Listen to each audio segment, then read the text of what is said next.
Gandang umaga po sa ating lahat. Isama po natin sa mga panalangin ng intensyon sa banal na misang ito.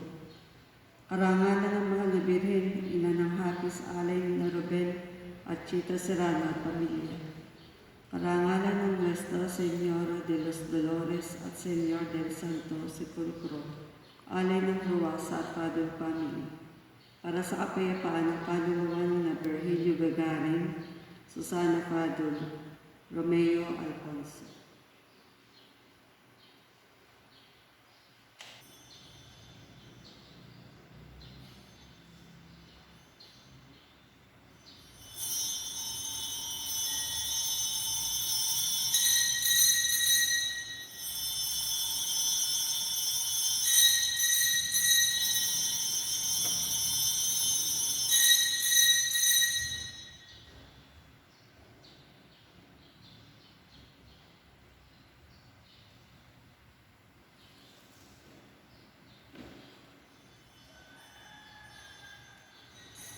Diyos ko, ako'y kahabagan sa aking kapighatian.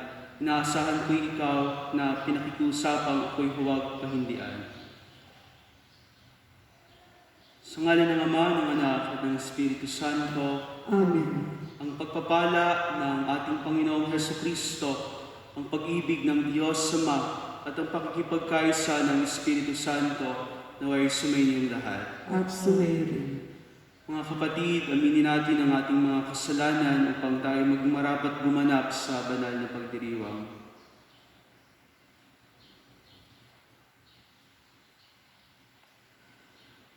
Sinugong tagapagpagaling sa mga nagsisisi, Panginoon, kaawaan kami. Panginoon, kaawaan mo kami.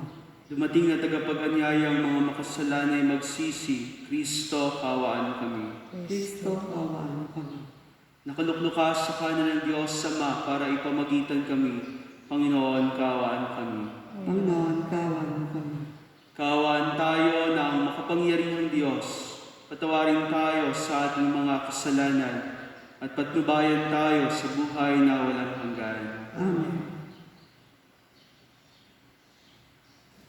Manalangin tayo. Ama naming makapangyarihan, patawarin mo ang mga pagsuway ng iyong sambayanan upang sa pagkakasangkot namin sa kinasadlakang kasalanan dahil sa aming angking kahinaan, kami iyong pagbigyang lumaya ng tuluyan sa pamagitan ng Hesukristo kasama ng Espiritu Santo magpasawalang hanggan. Amen. Pagbasa mula sa aklat ni Propeta Jeremias. Naririnig kong nagbubulungan ng karamihan. Tinagurian nila akong kilabot saan man. Sinasabi nila, isuplong natin. Pati matatalik kong kaibigay naghahangad ng aking kapahamakan. Wika pa nila, marahil ay malilinlang natin siya, pagkatapos dakpin natin at paghigantihan. Subalit ikay nasa panig ko, Panginoon, malakas ka't makapangyarihan. Madara pa ang lahat na umuusik sa akin. Hindi sila magtatagumpay kailanman.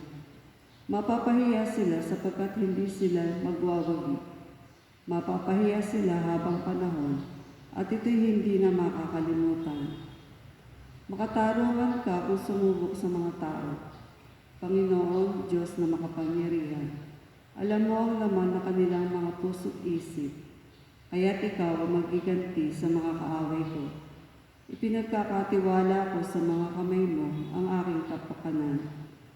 Awitan ninyo ang Panginoon, inyong purihin ang Panginoon, sapagkat inililigtas niya ang mga api mula sa kamay ng mga gumagawa ng masama. Ang salita ng Diyos. Salamat sa Diyos. Sa kahirapay humibig at ako'y inyong dinilig. O Panginoon ko, ang aking kalakasan, minamahal kita ng tunay na tunay. Panginoon, batong hindi matitibag, matibay kong muog at tagapagligtas. Sa kahirapay humibig at ako'y iyong dinilig. Diyos ko, ang akin ay siyang nag-iingat, tagapagtanggol ko at aking kalasal. Sa iyo, Panginoon, ako'y tumatawag. Sa mga kaaway ko'y iyong iligtas. Sa kahirapay humibig at ako'y iyong dinilig. Gapos ako ng tali ng kamatayan, siniklot ng alon ng kapahamakan. Nabibingit ako sa kamatayan, nakaumang na sa labi ng libingan. Sa kahirapay humibig at ako'y iyong dinilig. Kaya't ang poon ay tinawag ko sa aking kahirapan humingi ng saklolo. Mula sa templo niya, tinig ko'y narinig. Umabot sa kanya ang aking paghibig. Sa kahirapay humibig at ako'y iyong dinilig. Salita mo, Kristong mahal, Espiritong bumubuhay, nagtutulot umaakay sa nagnanais na kamtan ang langit na walang hanggan.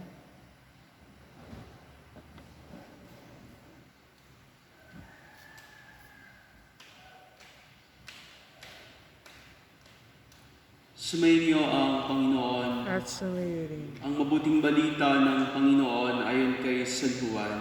Papuri sa iyo, Panginoon.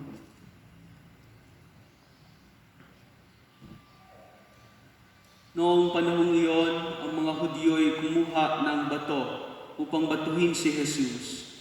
Kaya't sinabi sa kanila ni Jesus, "Maraming mabubuting gawa mula sa Ama ang ipinakita ko sa inyo. Alin ba sa mga ito ang dahilan at ako'y inyong babatuhin?" Sinagot siya ng mga Hudyo, "Hindi dahil sa mabuting gawa kaya ka namin babatuhin, kundi dahil sa paglapastangan mo sa Diyos. Sapagkat nagpapanggap kang Diyos, gayong tao ka lang." Tumugon si Jesus, "Hindi ba nasusulat sa inyong kautusan? Sinabi ko, mga Diyos kayo." Mga Diyos ang tawag ng kautusan sa mga pinagkakatiwalaan ng salita ng Diyos, at hindi maaaring tanggihan ang sinasabi ng kasulatan. Ako'y hinirang at sinugo ng Ama. Paano ninyong masasabi ngayon na nilalapastangan ko ang Diyos sa sinabi kong ako ang anak ng Diyos? Kung hindi ko ginagawa ang mga ipinagagawa ng aking Ama, huwag ninyo akong paniwalaan. Ngunit kung ginagawa ko iyon, paniwalaan ninyo ang aking mga gawa, kung ayaw man ninyo akong paniwalaan. Sa gayon, matitiyak ninyong nasa akin ang Ama at ako'y nasa Kanya. Tinangka na naman nilang dakpin siya, ngunit siya ay nakatalilis. Muling pumunta si Jesus sa ibayo ng Jordan, sa pook noong unay pinagbinyagan ni Juan. Nanatili siya roon at maraming lumapit sa kanya. Sinabi nila, "Si Juan ay walang ginawang kababalaghan, ngunit totoong lahat ang sinabi niya tungkol sa taong ito." At dooy maraming sumampalataya kay Jesus. Ang mabuting balita ng Panginoon. Pinupuri ka namin, Panginoong Hesukristo. Magandang araw po sa inyong lahat. How do we face oppositions in life? Mga kapatid, sa ating buhay, totoo naman, hindi lahat ay kaya nating kaibiganin. Hindi lahat ay maaaring maniwala sa lahat ng ating mga iniisip at ginagawa o pinapakita para sa kanila. Ganito rin ang karanasan, mga kapatid, sa ating mga pagbasa. Kahit ang propeta Jeremias, ang kanya mismong mga malapit na kaibigan, ay pinagtatangkaan din siyang suplong, sinasabi na kahit siya ay nais paghigantihan, na sa kabila ng kanyang pinapahayag na salita ng Diyos na ipinagbibilin o pinag-uutos ng Diyos, ay naroon pa rin yung mga taong kumakalaban sa Kanya. Pero napakaganda ng kanyang pagtugon sa mga taong ito.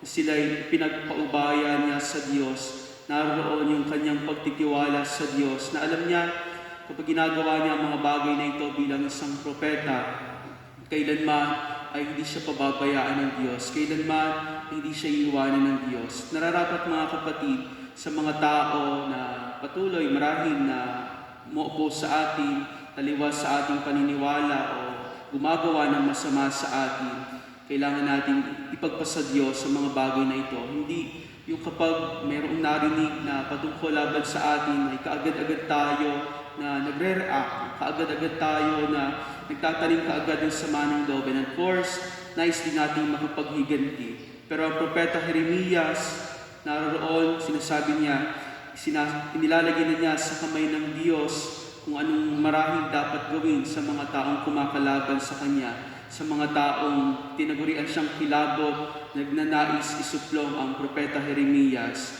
Ganun din mga kapatid sa Ebanghelyo, kung paano si Jesus sa kabila ng Kanyang ipinakitang mga himala, inais siyang batuhin at dakpin itong mga Hudyo na sa pag-aakala dahil hindi nga nila nakikilala ang Panginoon, sa kanilang pagtingin, naroon yung kanyang kasalanan na para bang blasphemy, na itinutulad niya ang kanyang sarili o yung paglapastangan sa Diyos.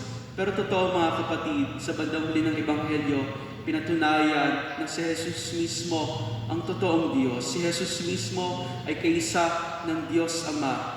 Na si Jesus mismo ang talagang tagapagligtas na sa kanyang pagpapatotoo sa pamagitan din ni Juan Bautista at gayon din sa kanyang mga himala na ginawa, si Jesus hindi lamang isang miracle worker, kundi ang tunay na Diyos. At ano ang kanyang naging tugon sa kabila nitong mga Hudyo na hindi naniniwala sa kanya, na nais pa nga siyang batuhin?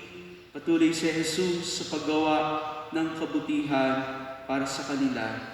At ganito rin mga kapatid, bilang mga alagad ng ating Panginoon, hindi lamang ang magtiwala sa Diyos na tayo hindi niya kailanman pababayaan, kundi kahit gaano kasakit o kasama ang gawin sa atin ng ating kapwa, nawa ay patuloy tayong gumawa ng mabuti. Sapagkat sa paggawa ng kabutihan, doon tayo mas nakikilala bilang mga tagasunod ng ating Panginoon, na kahit gaano kasakit o kasama yung mga ginagawa ng ating kapwa, hindi tayo titigil sa paggawa ng mabuti, sapagkat marahil isang pinakamainam na paghihiganti ay hindi ang gawin din natin sila ng masama, kundi sa patuloy na paggawa ng mabuti para sa kanila, na ipapakilala natin din unti-unti kung ano ba talaga ang katuruan ng ating Panginoong Jesus, kung paano ba talaga maging tunay na Kristiyano. Mga kapatid, paano mo ba kinaharap ang mga oposisyon sa iyong buhay, ang mga rejections, ang mga sinasabi sa likod ng iyong sarili, ng ibang kapwa? Paano natin kinakaharap ang mga bagay na ito? Dalawang bagay. Patuloy na magtiwala sa Diyos. Pagpasa Diyos mo na ang mga bagay-bagay na ito, ang mga taong ito. At ikalawa, huwag kalimutan na ikaw ay mabuti. At patuloy nawa na gumawa ng mabuti sa kabila ng mga kasamaan na ginagawa sa iyo ng iyong kapwa. How do we face oppositions in life? Amen.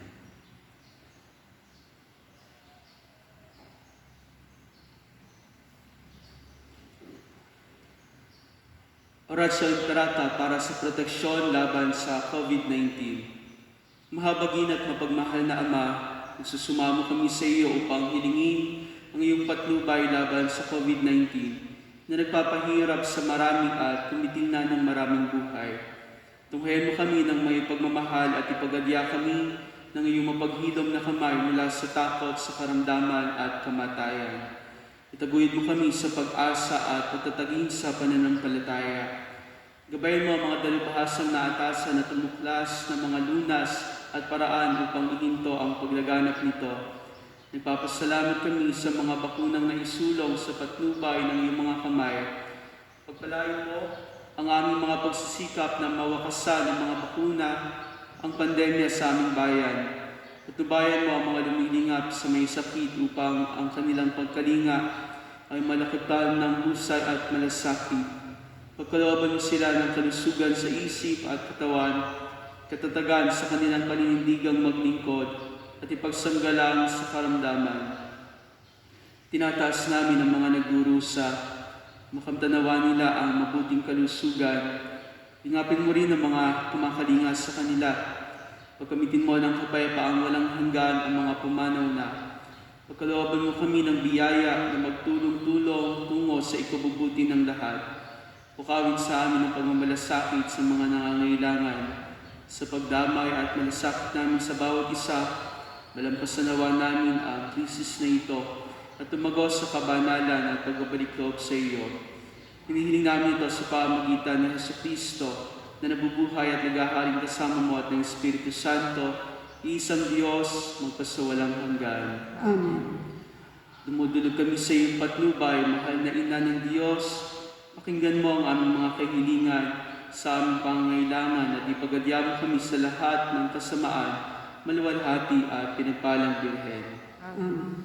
Mahal na Birhen ng Fatima, mapagpagaling sa may sakit. Panalangin mo kami. San Jose, Panalangin mo kami. San Rafael Arcangel, Panalangin mo kami. San Roque, Panalangin mo kami. San Lorenzo Ruiz, Panalangin mo kami. San Pedro Calungsod, Panalangin mo kami. Santiago Apostol. Panalangin mo kami.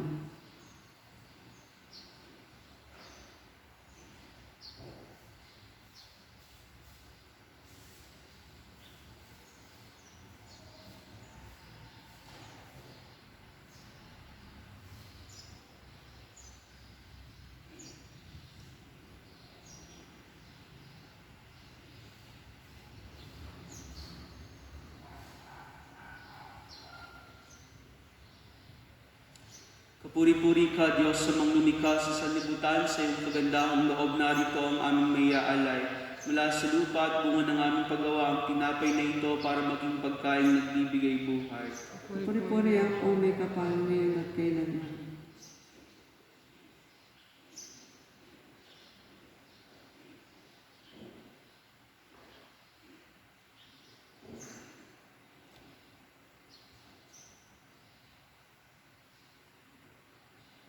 Kapuri-puri ka, Diyos, sa lumikha sa sanlibutan, sa iyong kagandahang loob, narito ang aming mayaalay.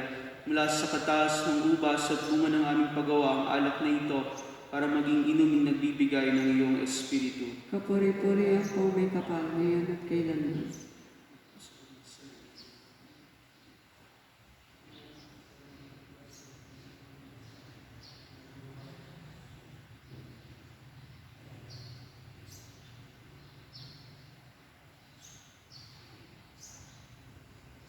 Manalangin kayo mga kapatid upang ang paghahain natin ay kalugdan ng Diyos sa mga makapangyarihan. Tanggapin naman ng Panginoon itong paghahain sa iyong mga kamay sa kapurihan at karangalan sa ating kapakinabangan at sa buong sanggunian. Ama namin lumikha at pagkaloob mo kami maging laging marapat para ang paglilingkod sa iyong dambana ay aming maganap upang sa paglahok namin lagi rito kami maligtas sa pamagitan ni Jesucristo kasama ng Espiritu Santo magpasawalang hanggan. Amen. Sumainyo ang Panginoon, At sumayin. taas sa Diyos sa inyong puso at diwa. Itinaas na namin sa Panginoon. Salamatan natin ang Panginoong ating Diyos. Marapat na siya at pasalamatan. Naman namin makapangyarihan, tunay nga marapat na ikaw ay aming pasalamatan sa pagpapakasakit ng giling mong anak, ang sangkatauhay may narapat mong magpahayag ng iyong dakilang pag-ibig sa lahat na pawang nais mong tubusin ng Mesiyas. Sa harap ng iyong kadakilaan, kapos ang dila naming magsaysay sa pag-ibig na makapangyarihang sa krus ay itinanghal. Sa krus, ipinasyang patawarin ang mga tao. Sa krus, nagtagumpay ang ipinangakong Kristo. Kaya kaysa ng mga anghel, nagsisiawit ng papuri sa iyo na walang humpay sa kalangitan, kami nabubuni sa iyong kadakilaan. Santo, Santo, Santo, Panginoon Diyos ng mga hukbo, napupuno ang langit at lupa ng kadakilaan mo, o sana sa kaitaasan. Pinagpala ang paririto sa ngalan ng Panginoon, o sana sa kaitaasan. Ama naming banal, ikaw ang bukal ng kanang kabanalan, kaya't sa pamagitan ng iyong Espiritu, gawin mong banal ang mga kaloob na ito, upang para sa aming maging katawan at dugo ng aming Panginoong Jesucristo. Bago niya pinagtiis ang kusang loob na maging handog, hinawakan niya ang tinapay, pinasalamatan kaniya, pinaghati-hati niya iyon, iniabot sa kanyang mga alagad at sinabi, "Tanggapin ninyong lahat ito at kanin. Ito ang aking katawan na ihahandog para sa inyo."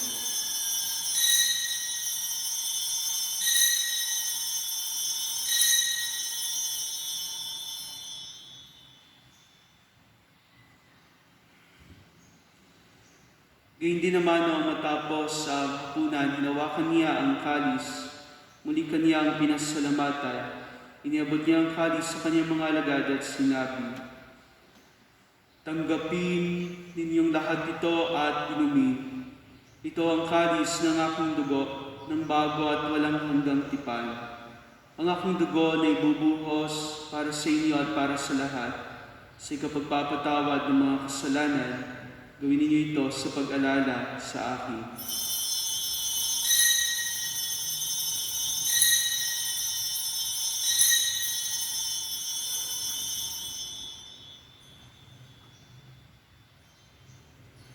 Ang misteryo ng pananampalataya. Si Kristo'y namatay, si Kristo'y nabuhay, si Kristo'y babalik sa wakas ng panahon.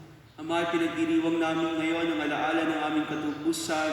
Ginugunita namin ang pagkamatay ni Kristo, ang kanyang pagpanaog sa kinaroroonan ng mga yumao, at ang kanyang muling pagkabuhay, pag-akyat at paglutlok sa iyong kanan. Ngayon ay hinihintay namin ang dakilang araw ng pagpapahayag niya sa gitna ng kanyang kaniningan.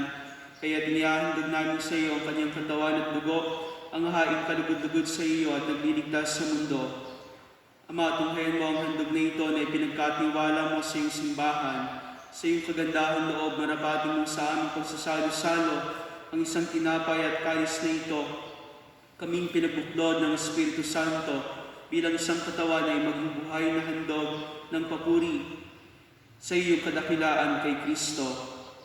Ama, alalahanin mo ang lahat ng pinatutungkulan namin ng paghahandog na ito, ang iyong lingkod na si Papa Francisco, ang aming Obispo Benaventura, ang tanang mga obispo at buong kaparian, ng lahat ng naririto ngayon at ang buong mong sambayanan, at ang lahat ng mga tao na pawang tapat at wagas sa paghanap sa iyo.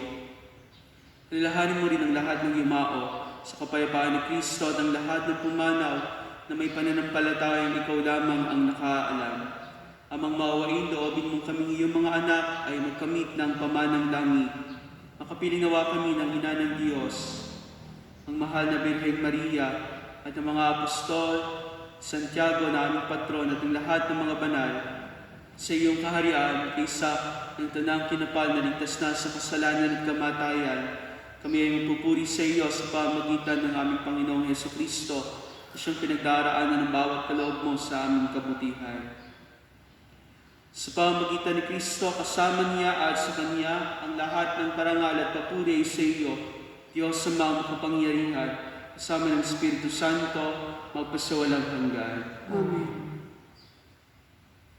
Sa tagubili ng mga nakagagaling na utos sa turo ni Jesus na Panginoon natin at Diyos, pahayag natin ang lakas loob.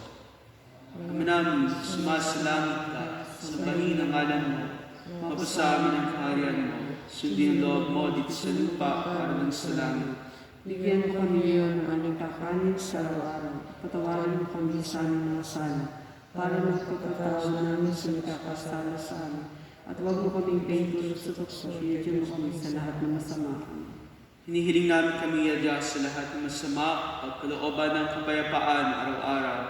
Iligtas sa kasalanan at ilayo sa lahat ng kapahamakan, samantalang aming pinananabigan ang dakilang araw ng pagpapahayag ng tagapagligtas namin si Hesus Kristo.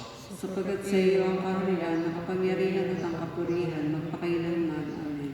Panginoong Hesus Kristo, sinabi mo sa iyong mga apostol, kapayapaan ang iniiwan ko sa inyo, ang aking kapayapaan ang ibinibigay ko sa inyo. Tunghayan mo ang aming pananampalataya at huwag ang aming pagkakasala. Pagkalooban mo kami ng kapayapaan at pagkakaisa ayon sa iyong kalooban, kasama ng Espiritu Santo, magpasawalang hanggan. Amen. Ang kapayapaan ng Panginoon ay laging sumainyo. At sumayo rin. Magbigayan kayo ng kapayapaan sa isa't isa. Kordero ng Diyos na nag-aalis ng mga kasalanan ng sanlibutan, maawa ka sa amin. Kordero ng Diyos na nag-aalis ng mga kasalanan ng sanlibutan, maawa ka sa amin. Kordero ng Diyos na nag-aalis ng mga kasalanan ng sanlibutan, ipagkaloob mo sa amin na kapayapaan.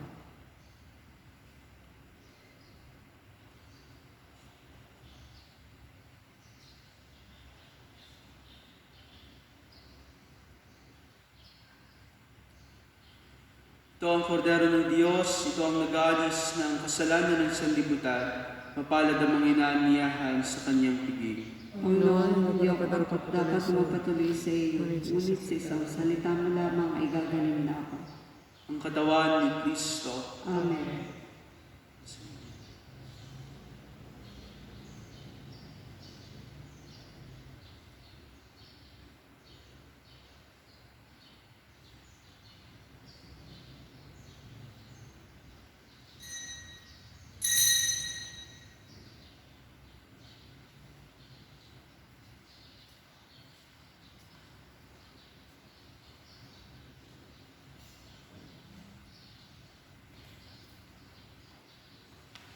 Sa pagkamatay ni Jesus, kanyang ipinako sa krus ang sala ng sansinukob upang sa harapan ng Diyos tayo'y kanyang ikalugod.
Manalangin tayo.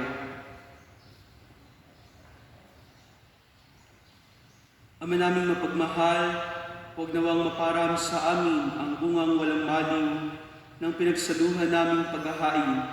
Manapay lagi nawa kaming ipagsanggalang nito sa pamagitan ni Jesucristo, kasama ng Espiritu Santo magpasawalang hanggan. Amen. Sumainyo ang Panginoon. At sumayo rin. At pagpalain nawa kayong lahat at ang inyong buong pamilya sa ngalan ng Ama, ng Anak at ng Espiritu Santo.